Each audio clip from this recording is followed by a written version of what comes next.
Olá,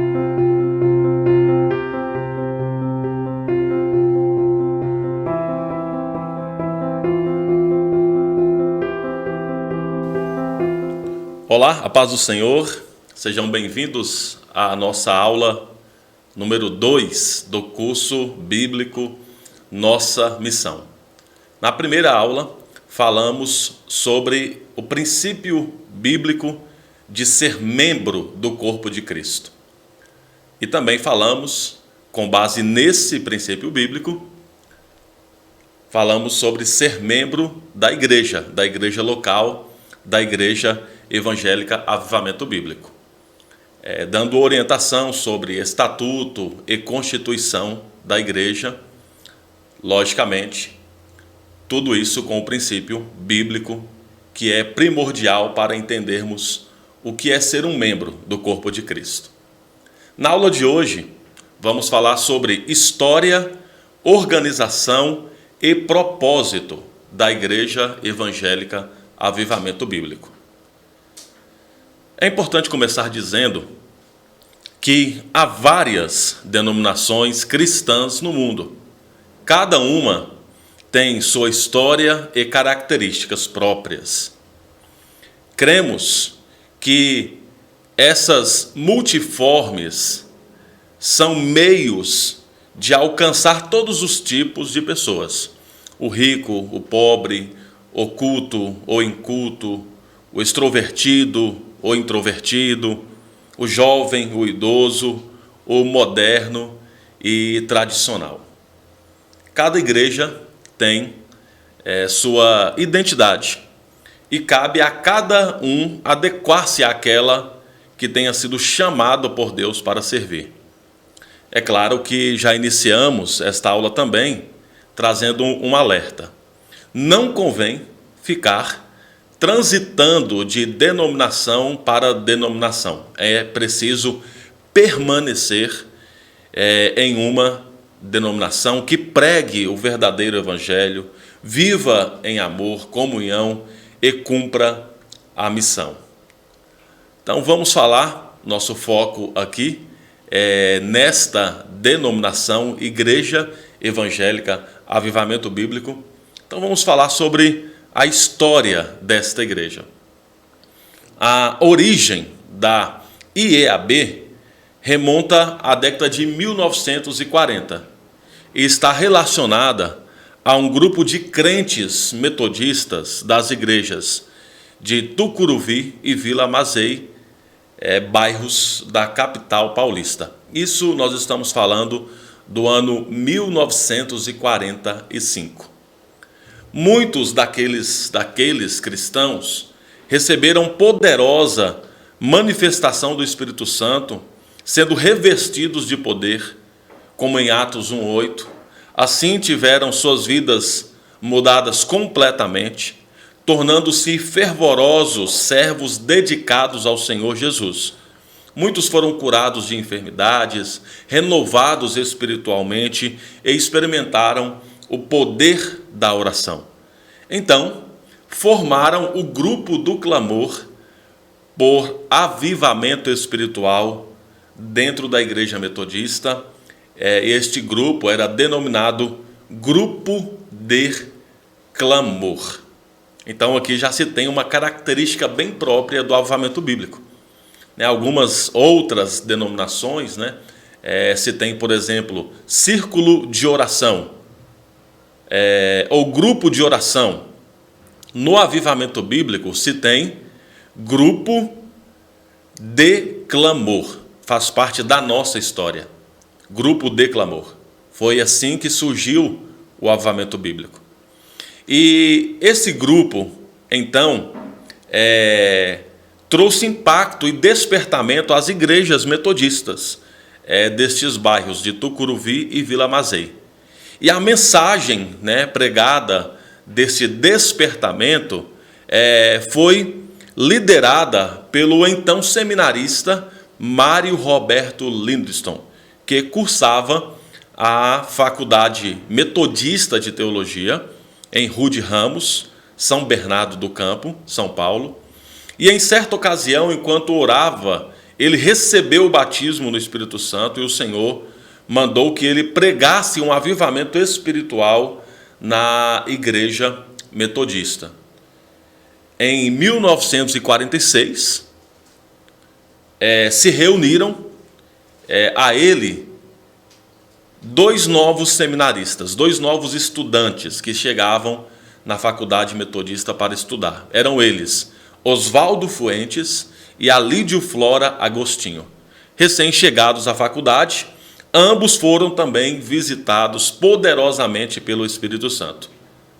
E no dia 7 de setembro desse mesmo ano, 1946, houve o encontro dos irmãos do grupo de clamor com esses seminaristas no pátio aos fundos da Faculdade de Teologia Metodista do Brasil, quando eles decidiram continuar, sob qualquer circunstância, o movimento espiritual. Então é por isso que 7 de setembro se tornou a data oficial do nascimento do avivamento bíblico. Pois nesta data, em meio aos eucaliptos daquele pátio, o grupo de irmãos metodistas de Vila Mazeito, Curuvi, junto com os seminaristas, decidiram continuar esta obra. Um feriado que estava tendo um evento, uma festividade dentro da faculdade, e eles aproveitaram esta ocasião para se reunirem e manterem a decisão de continuar esta obra. 7 de setembro de 1946, a decisão foi tomada.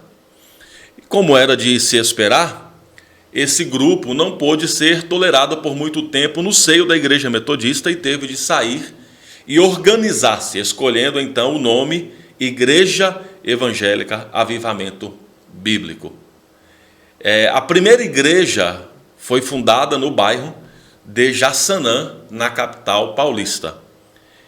E no ano de 1947, a igreja já tinha um estatuto, um registro oficial, o nome oficial da denominação, Igreja Evangélica Avivamento Bíblico. O primeiro pastor que foi consagrado pelo missionário Henry Jeffrey, um missionário que veio da Inglaterra, consagrou o pastor Mário Roberto, e também o primeiro batismo, 47 pessoas se batizaram no primeiro batismo da Igreja Evangélica Avivamento Bíblico, e a primeira igreja que foi fundada é a igreja de Jaçanã, em Jaçanã, bairro também da cidade de São Paulo. A Igreja Evangélica Avivamento Bíblico é uma instituição bem organizada. A cada 4 anos acontece a Convenção Geral. É uma reunião com todos os pastores da denominação no Brasil para eleger o Conselho Geral e aprovar o Estatuto e Constituição da Igreja. A Constituição é um documento. A Constituição é um documento que contém as regras, atribuições, responsabilidades e prerrogativas dos líderes em todos os níveis hierárquicos, bem como dos membros da igreja e sua organização. Então, a igreja é muito bem organizada, muito bem estruturada, né? Nós falamos na primeira aula sobre o Estatuto e Constituição, falamos que esse Estatuto não é um documento secreto. Ele está publicado pela casa publicadora da igreja, que é a editora Publicações Avivamento, e ele é comercializado pela Livraria Avivamento. Mais uma vez aí, se você quiser entrar no site livrariaavivamento.org, você vai encontrar a Constituição da igreja, este documento que é discutido de 4 em 4 anos na convenção, e ali se tem todas as atribuições e responsabilidades, prerrogativas, fala de todos os líderes, assessores, presbíteros, missionárias, diáconos, diaconisas, função de cada um, os membros, deveres e direitos, tudo está nesse documento oficial da igreja que se chama Constituição e Estatuto da Igreja Evangélica Avivamento Bíblico.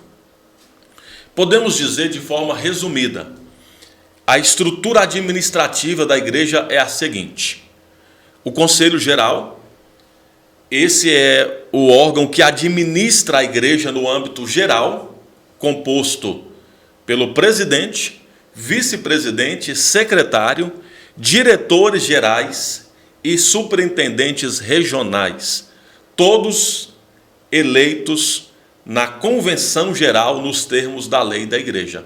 Então, como eu disse, a cada 4 anos os pastores se reúnem para a convenção geral, além de discutir as leis, a atualização, a renovação do estatuto e da constituição da igreja, também elege o novo Conselho Geral, conselho este que vai administrar a igreja no âmbito geral. O Conselho Geral vai organizar o planejamento global para que se cumpra todas as metas, as diretrizes e toda a orientação que se tem para a igreja no âmbito geral. Além disso, a estrutura administrativa da EAB é composta também de conselho regional. Vocês vão ver aqui que sempre é conselho geral, conselho regional. Enquanto o conselho geral administra a igreja no âmbito geral, o conselho regional administra a igreja no âmbito regional. Como, por exemplo, região sudeste, nordeste, centro-oeste, sul, então Brasil Central. Este conselho regional é composto do superintendente regional, que foi eleito lá na convenção, e ele nomeia os secretários. E eles então vão fazer o planejamento estratégico para aquela região, pensando as estratégias para aquela região. O Conselho Regional recebe o planejamento global, enviado pelo Conselho Geral, e com base nesse planejamento global, o Conselho Regional faz então planejamento estratégico, como nós vamos fazer aqui o planejamento que nós recebemos do Conselho Geral de forma estratégica para a nossa região. Além disso, o Conselho do Campo, Conselho Geral, Conselho Regional e o Conselho do Campo. O Conselho do Campo ele administra a igreja no âmbito local, composto pelo pastor-presidente, pastores, evangelistas, presbíteros, missionárias que ali houver, assessores e dirigentes de congregações, todos aí, assessores e dirigentes, todos são nomeados pelo pastor-presidente do campo. Por exemplo, eu sou o pastor-presidente de um campo na cidade de São Paulo. Então, o campo em São João Clímaco, que é um bairro na cidade de São Paulo. Então, o Conselho do Campo, ele agora recebe o planejamento estratégico do Conselho Regional e ele então faz o planejamento operacional. É onde tudo acontece. É onde todos os planejamentos operam ali naquele local, naquele campo eclesiástico, naquelas congregações. Conselho do Campo, então, em mãos agora, com o planejamento estratégico, que já contém o planejamento global, ele agora vai fazer o planejamento operacional. É o planejamento do campo para aquele ano, sempre fazendo o planejamento no final ou no início do ano para o novo ano estar organizado e funcionando tudo aquilo que se planejou para aquelas congregações, aquela igreja local. Muito bem, e em quarto lugar, não poderia deixar de dizer, do conselho da congregação, porque a congregação também tem um conselho, que é um grupo de trabalho composto por líderes, nomeados pelo dirigente da congregação, a saber, na congregação que se tem o líder do ministério de homens, o líder do ministério de mulheres, o líder do ministério de jovens, líder do ministério de adolescentes, líder do ministério de música, líder do ministério de evangelismo e discipulado, líder do ministério de missões, superintendente da escola bíblica, tesoureiro, líder do Ministério de Ação Social, líder do Ministério de Artes, líder do Ministério de Crianças, pastores, presbíteros, missionárias, diáconos e diaconisas. Todo esse corpo, todas essas pessoas compõem o conselho da congregação, que organiza, então, o planejamento para aquela congregação local, aquela congregação em específico.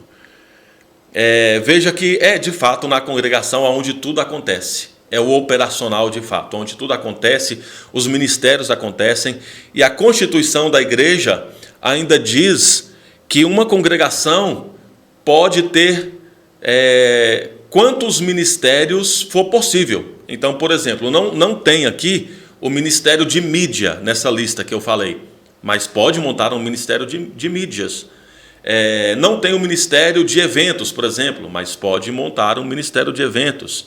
Não tem o ministério com a terceira idade, por exemplo, pode montar um ministério com a terceira idade. Então, pode ter quantos ministérios suportar naquela congregação for possível, o dirigente daquela congregação pode organizar, sim.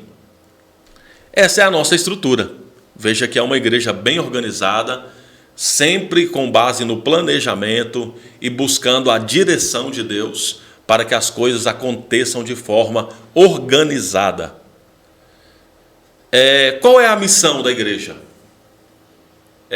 A missão da igreja é evangelizar e discipular as pessoas, curá-las integralmente, torná-las verdadeiras adoradoras, ajudá-las a crescer na comunhão com Deus e com os irmãos, equipá-las para servirem a Deus e ao próximo através dos dons espirituais, a fim de glorificar o nome do Senhor Jesus. Essa é a missão da igreja.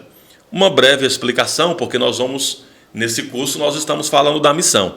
Então nós vamos estudar tópico por tópico desta missão em aulas separadas.